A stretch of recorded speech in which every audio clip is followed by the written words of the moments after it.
हनुमते नमः। आइए सुनते हैं श्री राम जी और भक्त हनुमान की कथा। लंका विजय के बाद जब श्री राम अयोध्या लौट आए तब महर्षि वशिष्ठ ने उनके राज्याभिषेक की तैयारी करने के विषय में आदेश दिए। सब तैयारियां जोर शोर से पूर्ण उत्साह उमंग के साथ होने लगी। आसपास और दूर दराज के क्षेत्रों में राजाओं को निमंत्रण भेजे जाने लगे। काशी के राजा को भी निमंत्रण मिला। वह निमंत्रण मिलने पर राज्याभिषेक के अवसर पर उपस्थित होने के लिए काशी से चल पड़े। काशी नरेश भी राम के बड़े परम भक्त थे। जब वह अयोध्या के निकट पहुँचे तब उन्हें नारद जी मिले। उन्होंने उन्हें नमन किया। नारद जी ने कहा, हे नरेश, आप हमारी एक बात मानो। नरेश बोले, नारद जी आप आदेश तो करें। तब नारद जी कहने लगे, जब आप राजा राम के राज्याभिषेक में उपस्थित हो तब आप सभी को यथा योग्य कहें, किंतु विश्वामित्र जी को नमन न करें। यह सुनकर काशी नरेश आश्चर्यचकित हो बोले, ऐसा क्यों? यह आपको बाद में पता चल जाएगा। कहकर नारद जी नारायण नारायण का जाप करते हुए अंतर्ध्यान हो गए। काशी नरेश राज्याभिषेक के शुभ अवसर पर जाकर अपने स्थान पर आसीन हो गए। परिचय की औपचारिकता के अवसर पर काशी नरेश का भी परिचय दिया गया। काशी नरेश ने सभी को यथा योग्य कहा, किंतु ऋषि मुनियों की पंक्ति में अपने आसन पर आसीन विश्वामित्र जी को उन्होंने सादर नमन नहीं किया। यह देखकर विश्वामित्र जी को क्रोध आना स्वाभाविक था, किंतु उन्होंने उस समय कार्यक्रम में खलल डालना उचित न समझा और शांत बैठे रहे। श्री राम के राज्याभिषेक का शुभ कार्य संपन्न हुआ। सब उन्हें यथा योग्य बधाइयाँ देते हुए अपने अपने स्थानों से नमन करने लगे। तब उचित अवसर पाकर विश्वामित्र जी ने श्री राम से अपने मन के क्षोभ को व्यक्त कर दिया। यह सुनकर श्री राम को भी अच्छा न लगा। उन्होंने इसे मर्यादा का उल्लंघन मानते हुए कहा, ऋषि, संध्या से पहले पहले मैं काशी नरेश को इसका दंड अवश्य दूंगा, आप निश्चिंत रहें। उधर जब काशी नरेश को बीच रास्ते में ही यह बात ज्ञात हुई तो वह डर गए और सोचने लगे कि अब श्री राम के क्रोध से कैसे बचा जाए। यह सोचते सोचते उनके मन में माँ अंजनी का ध्यान हो गया। वह भागे भागे उनके पास गए, अपना उद्देश्य सुनाया और बोले, माँ अब तो आप ही मेरी रक्षा कर सकती हैं, कुछ कीजिए। माँ अंजनी ने उन्हें आश्वासन दिया, उन्हें निर्भय कर दिया। जैसे ही हनुमान माँ अंजनी के पास आए, माता ने तुरंत ही अपने राम भक्त वीर पुत्र से सारी घटना बतलाकर कहा कि इसमें काशी नरेश का कोई दोष नहीं है, यह सब कराधरा नारद मुनि का है। अब दो मुनियों के बीच में काशी नरेश फंसे हुए हैं, उनकी रक्षा करो, मेरा यह आदेश है।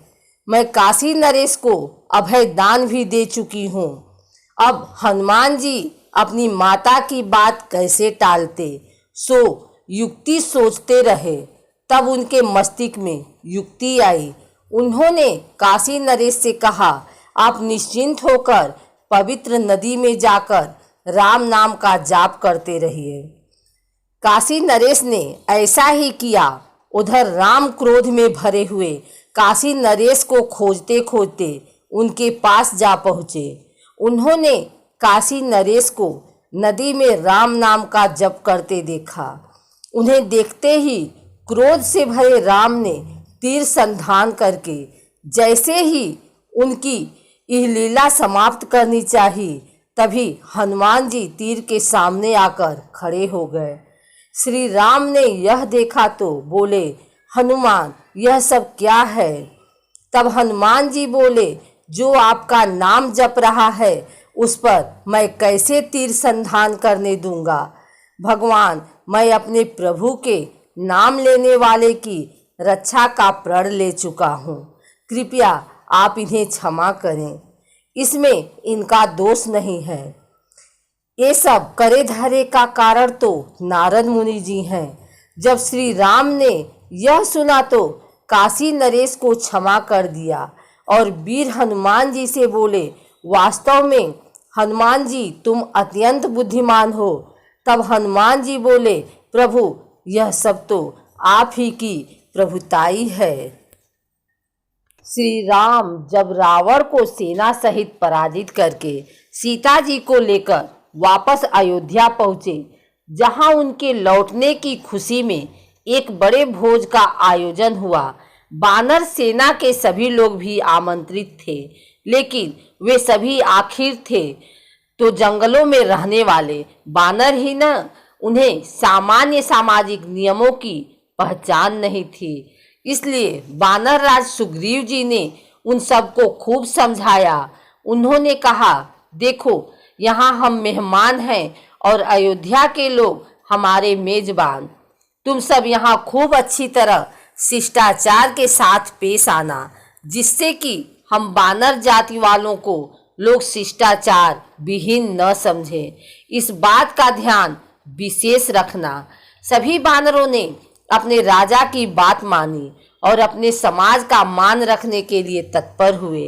तभी एक बानर आगे आया और हाथ जोड़कर बानर राज सुग्रीव से कहने लगा, प्रभु हम प्रयास तो करेंगे कि अपना आचार व्यवहार अच्छा रखें, किंतु हम ठहरे बंदर, कहीं भूल चूक भी हो सकती है तो हो सकता है कि अयोध्या वासियों के आगे हमारी छवि अच्छी नहीं रहे। इसके लिए मैं प्रार्थना करता हूँ आप किसी को हमारा अगुआ बना दें, जो न सिर्फ हमें मार्गदर्शन देता रहे बल्कि हमारे बैठने आदि का प्रबंध भी सुचारू रूप से चलाए। कहीं किसी वस्तु के लिए बानर आपस में लड़ने भिड़ने लगे तो हमारी छवि धूमिल हो सकती है। उस बुद्धिमान बानर की बात सुनकर बानरों में सबसे ज्ञानी और श्री राम के सर्वप्रिय तो हनुमान को सभी का अगुआ बना दिया गया। भोज के दिन श्री हनुमान सबके बैठने वगैरह का इंतजाम करते रहे। पूरी बानर सेना को ठीक से बैठने के बाद हनुमान जी जब श्री राम के समीप पहुँचे तो श्री राम के उन्हें बड़े प्रेम से कहा कि तुम भी मेरे साथ ही बैठकर भोजन करो। अब हनुमान पेशोपेश में आ गए। उनकी योजना में प्रभु के बराबर बैठना तो था ही नहीं। वे तो अपने प्रभु के भोजन ग्रहण करने के बाद ही प्रसाद के रूप में भोजन ग्रहण करने वाले थे। उनके लिए ना तो बैठने की जगह ही थी और ना ही भोजन परोसने के लिए केले का पत्ता था। इसलिए हनुमान बेचारे पेशोपेश में थे। वे ना तो प्रभु की आज्ञा टालने का साहस कर सकते थे और ना उनके साथ खाने बैठ सकते थे। लेकिन प्रभु तो भक्त के मन की बात जानते हैं ना, तो वे जान गए कि मेरे हनुमान के लिए केले का पत्ता नहीं है और ना ही स्थान है। तब उन्होंने अलौकिक कृपा से अपने साथ हनुमान के बैठने के लिए स्थान बढ़ा दिया। जिन्होंने इतने बड़े संसार की रचना की हो, उन्होंने जरा से और स्थान की रचना कर दी, लेकिन प्रभु ने केले का एक अतिरिक्त पत्ता नहीं बनाया। इसके बजाय भगवान ने कहा, हे मेरे प्रिय अति प्रिय छोटे भाई और पुत्र की तरह दुलारे हनुमान, तुम मेरे साथ मेरे ही केले के पत्ते में भोजन करो, क्योंकि भक्त और भगवान एक ही हैं। कोई हनुमान को भी पूजे तो मुझे ही प्राप्त करेगा। भगवान का यही कथन अद्वैत यानी एक एक वाद का मूल दर्शन है। इस पर श्री हनुमान जी बोले, हे प्रभु आप मुझे कितने ही अपने बराबर बताएं। मैं कभी आप नहीं होऊंगा, ना तो कभी हो सकता हूँ और ना ही होने की अभिलाषा है। यह है द्वैत यानी जीव और ब्रह्मा के बीच की मर्यादा। मैं सदा सर्वदा से आपका सेवक हूँ और रहूँगा। आपके चरणों में ही मेरा स्थान था और रहेगा। मैं आपके साथ खा ही नहीं सकता।